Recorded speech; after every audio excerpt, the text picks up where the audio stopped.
welcome back everybody to another iteration of scary things found in family-friendly games. Once again, I am your host, Gambeto Gaming. Over the last few videos, we've looked at some of the creepiest moments that can happen in family-friendly games or otherwise games that you really wouldn't expect scary things to happen in. This all started from this Iceberg by the same name that I started last year, but now most of the entries we talk about are actually sourced from you guys in the comments and ones that I found myself. I'm happy to say that today's video, all the games and entries we're going to talk about were actually sourced from the video comments on the last few videos. And don't worry, if I don't talk about your entry today, I've actually started a huge spreadsheet where I've added a bunch of entries you guys suggested, and I plan to get through all of them in subsequent videos from this one. So I would also like to invite anybody else to leave a scary moment you experienced in a non-horror or even family-friendly game down below. I also invite people to leave likes on the comments down below of some of the entry suggestions so I can see which ones people really want me to talk about. Regardless of all this stupid housekeeping up front, Jesus, just get in the video, guy. I know, I hear you. Let's go ahead and hop in.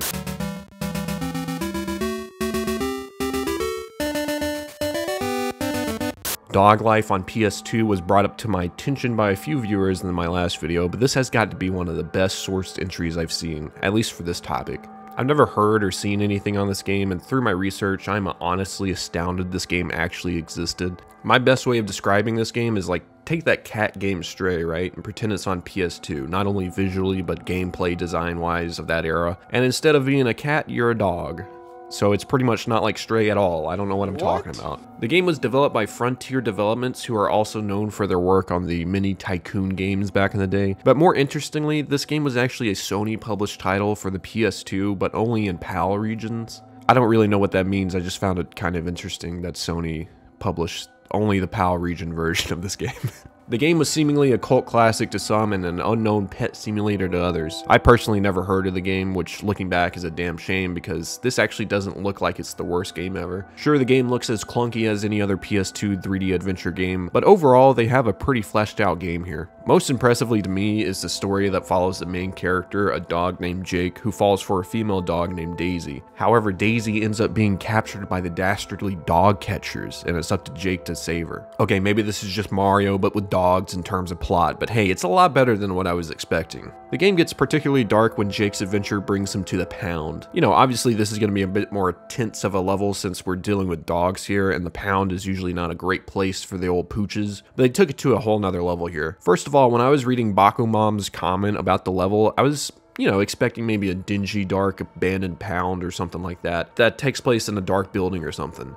But nah, it literally takes place outside in the main villain's backyard. And I believe this was solely because they wanted to add in this hellish red tinted skybox all of these old 3D platformer games had back in the day. I don't really know the real reason this level takes place outside, but this level is still pretty dark and it's not just the eerie skybox that surrounds it. There isn't a backing track to the level like most of the other levels have, you know, a cheery little song playing in the back. Instead, you're blessed with the sounds of outside ambience along with an owl hooting.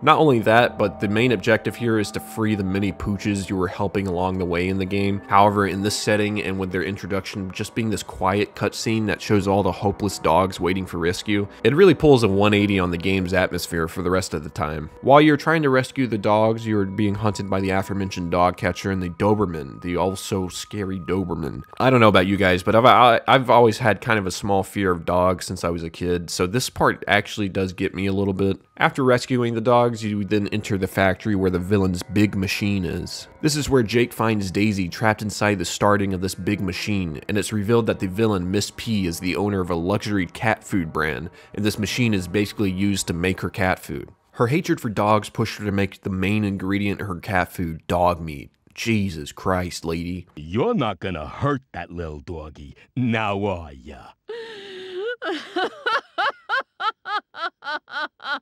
So it's up to the player without much warning to figure out how to stop this large machine before, you know, it crunches up Daisy into nice little pate. It's pretty simple actually, as you just run the length of the machine and press buttons along the way. But with the impending doom of your girlfriend getting crushed into cat food, it gets pretty unnerving here. After you complete this room, Daisy is saved, but not before Miss P hops out with a sawed-off and threatens to shoot the dogs on the spot. Yeah, Corella DeVille doesn't have anything on this bitch. Jake then decides the best move here is to turn around and rip ass, which then pushes the villain over the rail a la Joker and Tim Burton's Batman. This cat lady.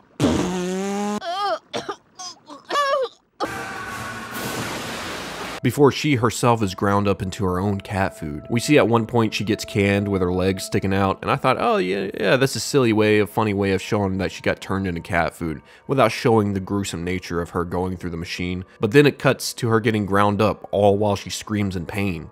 Slicing, dicing, mashing. Miss Peaches is cat food.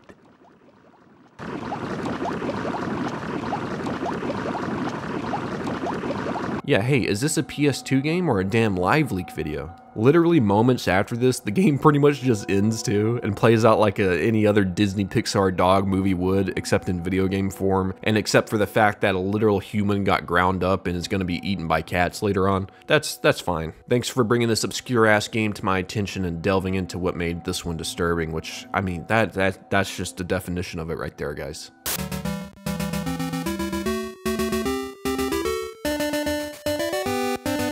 We've talked about Ghost in the Pokemon series before, specifically the Marvelous Bridge Black and White Ghost Girl, but you guys may have opened my eyes to a creepier and less resolved Ghost Girl in the Pokemon series.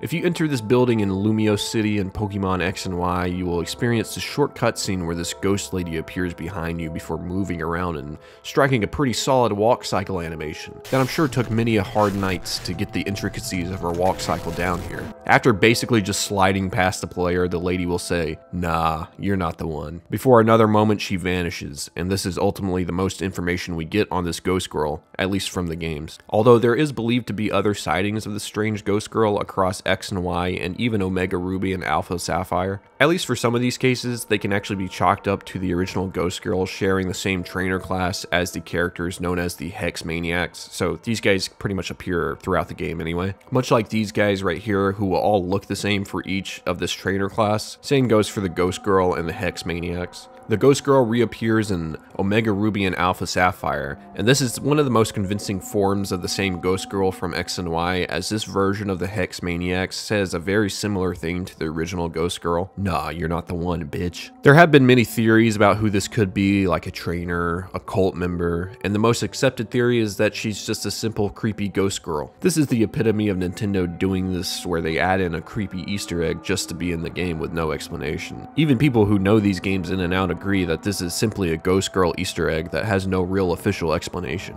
This makes this sequence even creepier knowing it never gets explained or is mentioned by anybody else in the game, and it's something that a lot of players experienced back in the day. I'm not sure about the more recent Switch Pokemon games, but it seems for a while there, the Pokemon devs were all about adding creepy Easter eggs like this into their games, whether they explain them or not. There are other examples of ghost humans in the Pokemon series starting back in Diamond and Pearl, but none have been as eerie as the Lumiose Ghost Girl for many.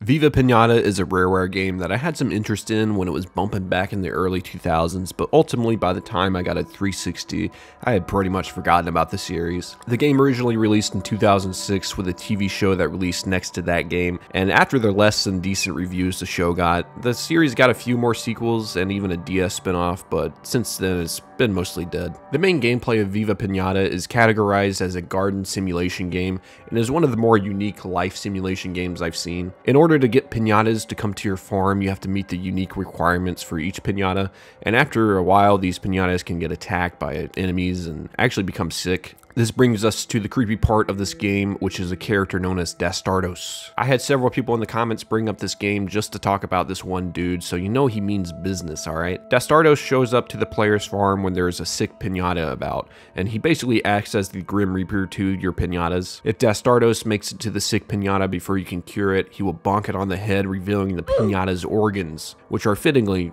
you know, sweet candy. So in reality, this guy's just got a pretty gnarly sweet tooth, and he kind of throws morals out the window to satisfy it. In the context of your farm though, he is much more of a danger, as you tend to grow pretty close with your pinatas from what I've read about people who've played the game. So when this character shows up, you're usually scrambling to save your sick pinata he's after, and he can either be a nuisance or unnerving as hell, or both to be honest. He even reappeared in the DS version, wherein I think he is actually a little bit creepier, as he is accompanied by this dirge-like song.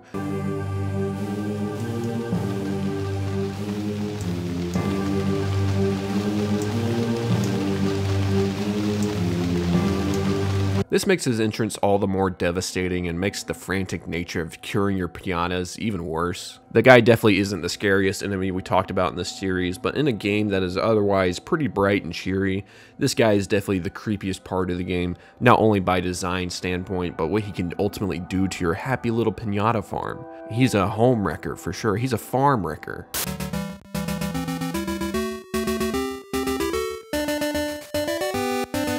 As much hate as I give Ubisoft, it does come from a place of passion, guys, especially about their old games. When they release shit like this, it just hurts my soul because I know they're so much better. At one point, Ubisoft was at the top of the game, releasing things like Splinter Cell and Rayman. I hopped on the Rayman train during the Rayman Legends era of Rayman, and admittedly that was pretty late, seeing as that was one of his last games since. Although I really love the game and it stands up there with some of my favorite 2D platformers of the era. Much like the newer Donkey Kong Country, specifically Tropical Freeze, Rayman Origins and Legends were both great at developing upon a level's concept throughout the level itself. Listen, I love to praise the old school Donkey Kong Countries, but I have to say these levels, while inventive and unique, are usually pretty stagnant with their theme throughout the level itself. Meanwhile, if we look at some of the levels from Donkey Kong Country, Tropical Freeze, I mean, some of these seem like their own little adventures housed in one level. I think the resurrection of the 2D Rayman games had a lot of this as well, and is why I enjoyed them so much. So I technically haven't played Rayman Origins right, but seeing as most of the levels from the game were playable in Legends, it's safe to say I played a little bit of Origins at this point. In one of the water levels, we are reintroduced to a concept we talked about in the past videos, creepy 2D water levels. However, instead of some starred fish following you around this time, it's the atmosphere of the level and how it transforms as you go deeper. The level is called Swimming with Stars, and at first seems like any other regular Rayman water level, but as you continue further into the level it gets much darker, as if Rayman is swimming straight into the deep dark ocean itself. The music is inconsistent throughout the level as you travel deeper, sometimes playing cheery tracks with small vocals from the cute creatures in Rayman.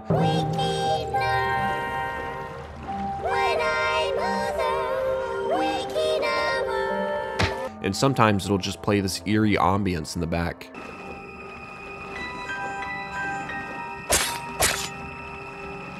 Throughout, there are your typical deep-sea creatures you'd run across as enemies here, like jellyfish and the occasional anglerfish, but by far the creepiest part of the level comes near the end. This is when Rayman reaches unprecedented depths and can hardly see without the aid of glowing fish throughout. There are sections of the level where you can be swimming in complete darkness, and when you have these giant arms coming out of nowhere to grab Rayman, you can see why this level is a little bit creepy. Not to mention, this level seems really difficult as you are constantly trying to dodge these giant thorny arms throughout the level. Overall, I'd say this is a pretty unique take on a 2D platformer water level, and the evolution of the level it takes from beginning to end is pretty impressive. I don't know how scared I would be playing this today, but the eeriness of swimming through the ocean only to end up in the deepest point without much visibility, I could definitely see what this comment was talking about.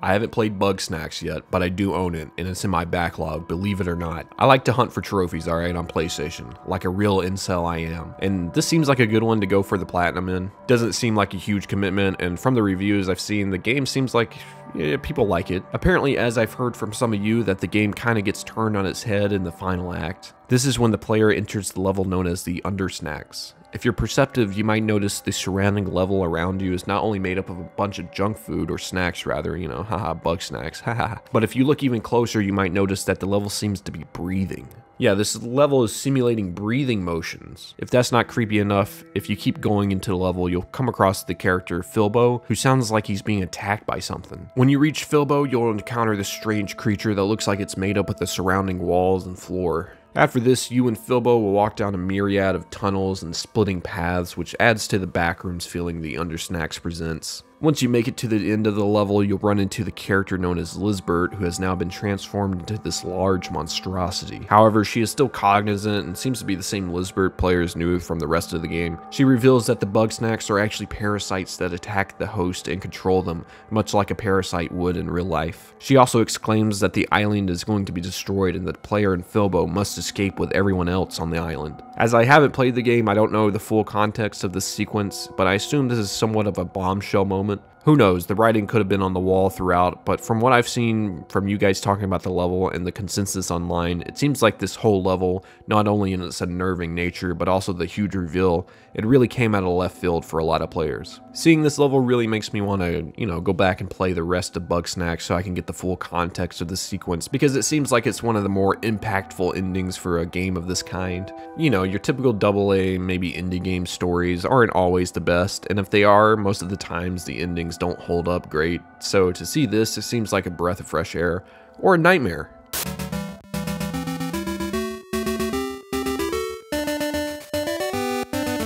Super Mario Bros. 2, or even Super Mario Bros. USA if you're in Japan, is one of the more unique 2D Mario platformers, especially for the time. It was the first time the Mario series was brought out of the Super Mario Bros. 1 art style, at least for a mainline Mario game, and the themes and enemies throughout the game really made it stand out for me. I'd compare it most to like Link's Awakening, where it shares characteristics with the other games in the series, but lets its creativity run rampant. And no, I'm not just comparing these two because they both happened inside of the main character's dreams. But unlike most of Link's Awakening, there were parts of Mario's REM sleep where he slipped into a nightmare sequence here. What the hell? For example, every time Mario picks up a key in the game, he is then forced to hightail it to the door with the lock on it, as the character Phanto starts chasing Mario and friends as soon as you touch his property. Listen, if this was a porch pirate situation and Phanto was the homie just trying to get his mail back, I'd get that, but this is more like you're awakening an ancient demon who takes the form of a disembodied mask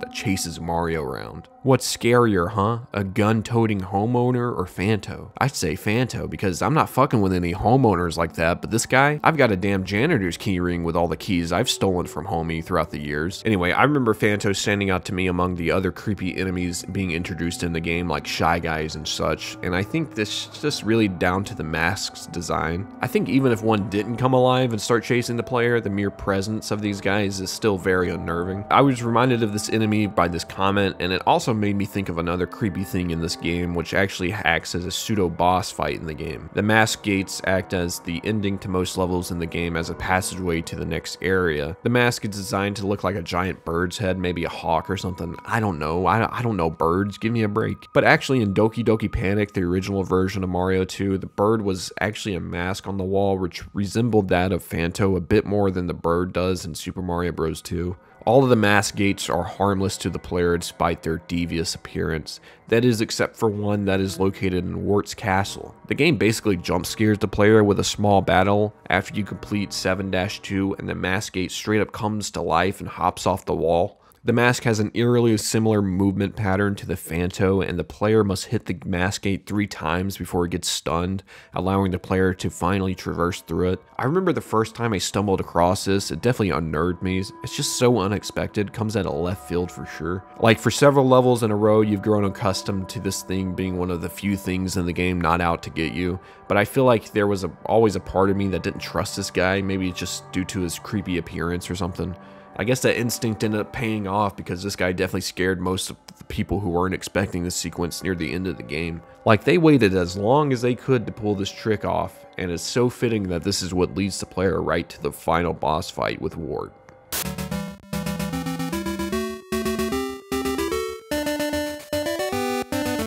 Little Big Planet has always been one of my favorite Sony franchises. I wish they had continued on with the mainline series into the PS5 era, but I actually don't mind the standalone Sackboy game, and Dreams was a lot of fun for a few months there. However, back in the day when the first few Little Big Planet games were coming out, man, those were some good old days. This must have been when I was like in middle school or some shit, dude. Holy fuck. suck. I remember getting my PS3 with Little Big Planet and Uncharted 2, and man, if that wasn't one of the best console buys for me at the time. Stacked. That's the one word, stacked. Anyway, I remember the complexity of the levels Little Big Planet presented, not only online, but also the single player story, which was also a pretty big highlight for me in these games. At least the first two. I didn't play much of the third one, unfortunately. I do remember the game being fairly difficult, even for a game marketed towards kids, but the game was really approachable for anyone, especially those with creative level building skills. Not this guy. I was there to play. The difficulty actually stemmed from things like stingy checkpoints, pretty crazy difficulty spikes in later levels, and even some of the bosses themselves. The trend of having a boss chase a player throughout the level, acting as the boss battle itself, definitely wasn't a new idea in Little Big Planet, but when it was first introduced in the way of the Skulldozer, it took many players by surprise. It would also create a nice trend of including a chase type level in most of the subsequent Little Big Planet games throughout. I think the most unnerving one is still either the Skulldozer from the first game or the Guard Turkey from the second game. This is due to the quickness that the player is expected to start booking it in the level, and if you come in contact with one of these things, it's instant death.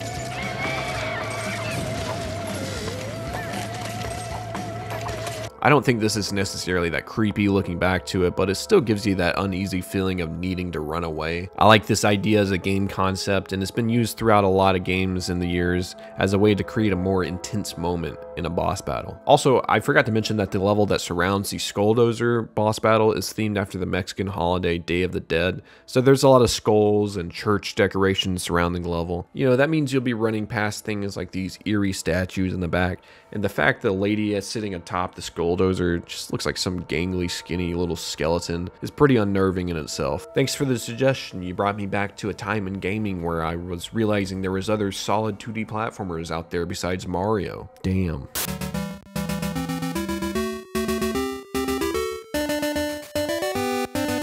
Plants vs. Zombies is one of my favorite tower defense style games, and that is because I'm not into a lot of those other types of games, honestly. The satisfying gameplay flow of Plants vs. Zombies along with the game's natural feeling of progression makes it stand out for me a lot. The game has since bloomed into an online shooter, and say what you will about those games, but they've made a bunch of them and they seem to be pretty lucrative. I mean, people keep buying these things. There's like 3 or 4 of them. Although if I were to have it my way, a la fucking Burger King, we'd have like 3 or 4 traditional Plants vs. Zombie games by now, not filled to the brim with microtransactions either. Regardless of how EA bastardized the series a bit there, the first Plants vs. Zombie game is still a gem to go back to every now and then. I never knew about this next entry until this comment brought it to my attention, and at first I was a bit confused as to why it was considered scary, but after diving deeper into the entry, it slowly revealed as to why. There's a cut level in Plants vs. Zombies that acted as a strange April Fool's joke from the developers, but with the level actually existing in the code, they went a step further into the joke, which made many people believe that the level was cut for some mysterious other reason. The level is deemed broken by some people as you can't play it or beat it,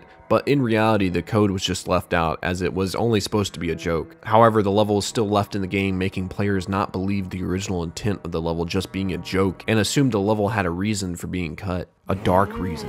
Ooh. This would end up spawning a semi-popular creepypasta in the Plants vs. Zombies community that told a tale of someone who found the actual ice level online and downloaded it, and it gets pretty laughably stupid by the end, but if you're into the market for Plants vs. Zombies creepypastas, I think it's still worth a watch. I think from this creepypasta and others genuinely just being unnerved by the concept of the ice level, it's no wonder it became this infamous. The level itself features zombies that can't move, and since the level takes place in the snow, you can't get natural sunlight like in most of the other levels in the game. This was expanded upon in the creepypasta where it states that the plants you did plant that weren't pea shooters would start to wilt and die graphically since you planted them in the snow, idiot. Plants die in cold weather. Did you never play Stardew? Obviously, the creepypasta is as fake as this level's chance of ever becoming real, but it definitely helps spell out the unnerving nature of this joke level.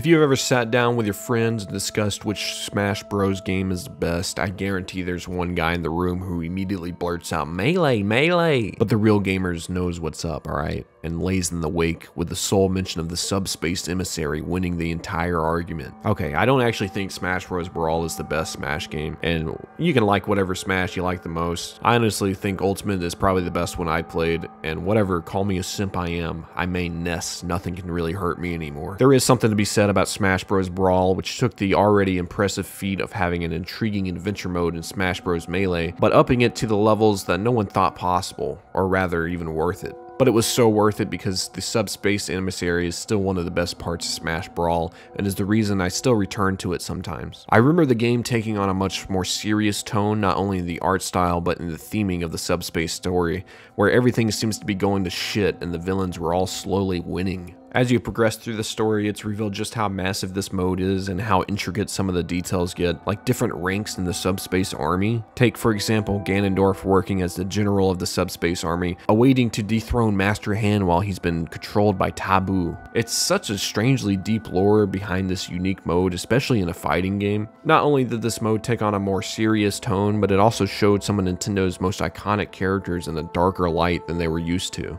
Not even to mention the general enemies that make up the army. Most of them are weirdly designed enemies outfitted with red glowing eyes. This mode has some of the most uniquely designed enemies I've ever seen in a fighting game. So much so that they come off as unnerving a little bit just due to how unique they look. Take the enemy Flo, for example. This thing just looks like a ghost that would appear in Super Paper Mario or something, you know? And this guy's just casually chilling as an enemy you can kick the shit out of. By the end of the subspace emissary, things get pretty wild, and you even get to play a little bit inside the subspace that distorts the level around you and even the music.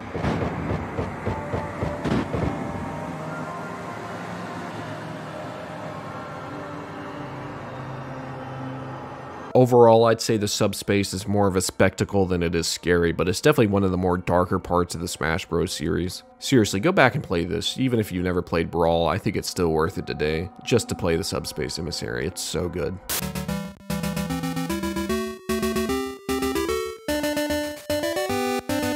I never played the Earthworm Jim games, but I do know the character from the countless references that have been made in relation to the character throughout the years. For example, if you've ever seen a guy with a skinny head, call him Earthworm Jim, it'll ruin his fucking week. The earlier Earthworm Jim games are 2D side-scroller platformer games before he made the leap into the realm of 3D. These early Jim games, that's what I'm gonna call them throughout this entry, those Jim games. These are probably the ones I'd more likely go back to since they seem to have aged better, at least more than some of the other releases in the franchise. In the second Earthworm Jim, there's a pretty disturbing section that was brought to my attention by this comment. In the level titled Level 8, as in 8, the past tense of eat, fittingly houses a bunch of meats for the viewer's pleasure. You're expected to hop across strips of bacon, all while there's some delicious, juicy burgers being grilled up in the background. Whoo! Throughout the level, you'll run across forks you have to dodge, solid salami platforms, and so much meaty goodness. However, the vegan's nightmare becomes a reality when the player enters the hidden segment of the level known as Forked Up. Not only is this name appropriate because the forks are actually pretty deadly in this section, but it also actually is just a fucked up area. That's because in the backdrop we can see a bunch of cows awaiting to be slaughtered and hung out like the rest of the meat we've seen throughout the level so far. Yeah, not so hungry anymore, are we? And listen, I'm not here to play PETA or be a vegan or anything because I'm definitely not one, but come on, you can't kill these guys, alright? Especially this dude, he's fucking smoking. You know how cool that is for a cow to be doing that? He's got shades on and everything. He can't see the haters. In reality, though, this makes the level take a pretty dark turn in an otherwise cheery themed level. You know, this level makes you hungry, then it makes you really regret things. Rarely in a platformer game do you get shown the dark side of something we all participate in on a daily basis. But all it took was for a worm game to get that dark and serious about it. Damn. Well, I know one thing. I wouldn't eat any of the meat Jim trampled over because, well, he's a damn worm. That's just gross.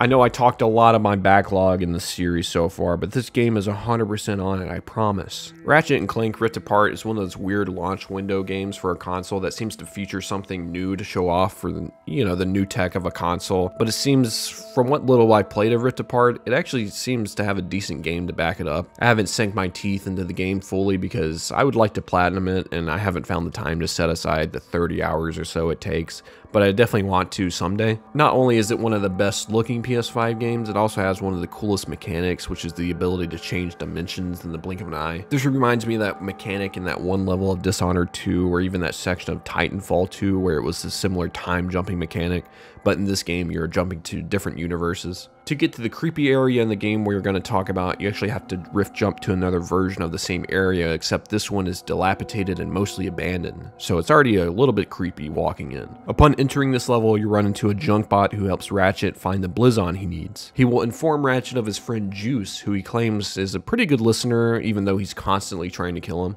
After a close encounter with Juice where the creature almost jump scares the player, you will run into him again throughout the level. And much like the Canaran we talked about last time, these guys are out to get you, alright? This adds tension to the whole level as you're constantly being chased by Juice, and therefore you really feel like you need to hurry. It reminds me of something like the Hunter from Dead Space, and it kind of comes out of nowhere in the game. Great. Where's he going?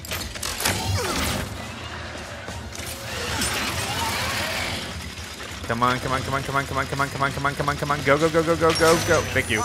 Luckily, though, the monster will calm down and end up siding with Ratchet and Junkbot in the end. There is even another Juice that makes an appearance from another dimension, and the two meet each other, and actually they don't rip each other's throats out like we all expected. Instead, they work together to help Ratchet escape the dimension, and in the end, they turn out to be pretty friendly. I guess Junkbot wasn't lying after all. That's his fucking surprise. This guy looked like a little weasel. Apparently these creatures have a semi-dark backstory where the two we see here were both captured in their separate dimensions and kept caged for their energy producing abilities. These are the same abilities that can be showcased after the two meet up and help Ratchet out. This kind of makes this more of a reunion for the two Juices and adds a bit more weight to this moment. The game's plot, after all, is trying to find another one of Ratchet's species, so to see this on a smaller scale with Juice was a pretty nice touch and a nice attention to detail. This segment is definitely a little unnerving, and it's nice to see that developers are still trying to add tension into their games, at least in this way, especially for a more kid-friendly game.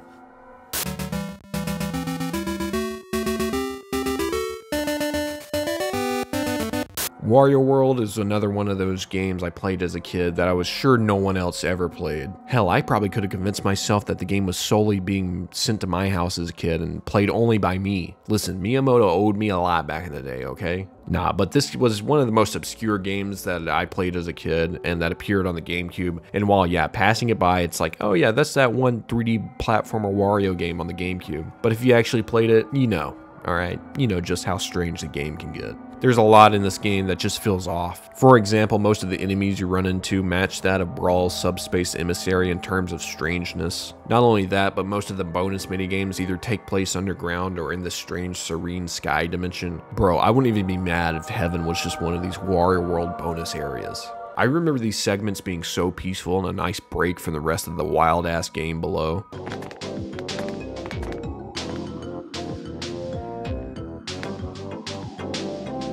One of the more scarring things the game had to share with the player was the mini bosses. While most of the bosses could have their own entries on this list, hell, I might even cover some of these in a future video, but this one is by far the most disturbing. The Winter Winster boss appears as the boss to the Shivering Mountain level. The boss is a large, lifeless blue face accompanied by a small, tiny body attached to it. The creature can do a myriad of things to Wario, but by far the most unnerving is when Wario stares at the creature during this move, and it can actually inflate Wario like some sort of Medusa creature, except instead of turning to stone, he gets fatter somehow. Everything about this boss battle is creepy, from the music to the sound effects the monster makes when you're whooping its ass.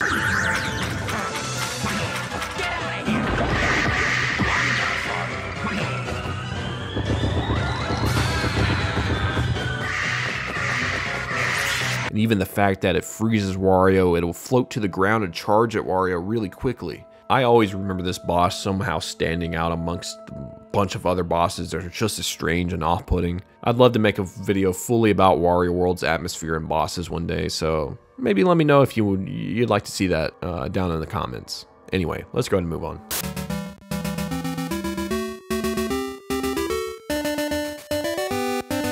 PacMan Party was a game that flew under my radar right up until now as of researching this entry. It seems like a pretty unique take on the Mario Party formula, and for what it brought to the board game party video game genre, I think it's at least pretty decent. The game takes place across 5 different boards where your main objective is to collect cookies. Do away with coins and stars, you're baking up fresh fucking cooks.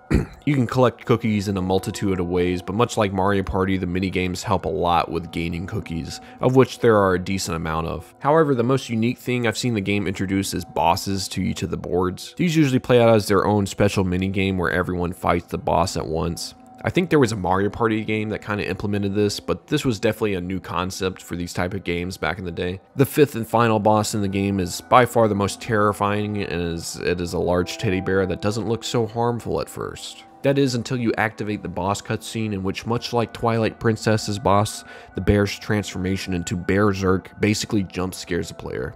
Before you know it, you and your homies are fighting off this giant Wolverine Terminator teddy bear. The boss is actually not super hard, as it's just you and your boys hopping on this thing Shadow the Colossus style and ripping its literal flesh off. After doing this for a while, you reveal the Berserk's exoskeleton, and his true form is realized, finally. This wasn't a teddy bear at all, but a giant cyborg robot. Reminds me of another cyborg boss we talked about. Regardless, if you know what you're doing in the minigame, I mean, honestly, you can really dunk on this guy. By the end of the boss battle, the Pac-Man gang unleashed their Persona Ultimates on the boss and just pose up in front of a dying machine in the back. It's pretty brutal, but also pretty badass. All that said, it doesn't lessen the shock and unnerving nature of this boss. No wonder you guys left these comments. I can see why. I definitely need to try PacMan Party out though. This one looks interesting. Anyone know if it was actually worth playing through today? It looks like a fun hidden gem of a Wii era party game, and I'm so down to get the boys together and run through the game if it's worth it, so let me know in the comments.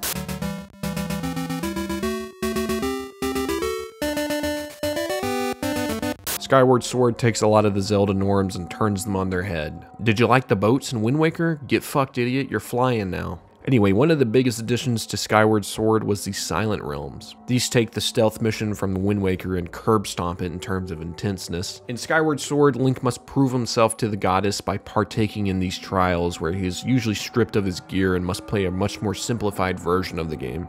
However, your objective in these trials is to usually not get spotted, because if you do, these giant statue-like creatures come to life and begin hunting Link. There are several things that can set these guys off. For example, if you step in the water in a level, it will automatically trigger these guys to start chasing Link. Not only that, but you have watchmen floating around the level with these lights, and you're even on a time limit in between collecting the sacred tears needed to exit the trial. So if you don't get to the next one in time, guess what? You're getting hunted, son. So yeah, everything in here is out to get you, and with basically no defense, if you set these guys off, you better find that next sacred tier real quick. No wonder so many people consider this not only one of the most memorable parts of the game, but also the creepiest. There's just something about having a whole squad of enemies pour in at you all at once, especially when it's because you fucked up thinking you could juke out a spotlight homie or something. Not to mention, you don't even have weapons, you can't fight these guys. I haven't played nearly enough Skyward Sword, and this is making me want to hop into the game because you end up going through a decent number of these Silent Realms, and gameplay-wise, it looks like one of the most unique segments in a Zelda game.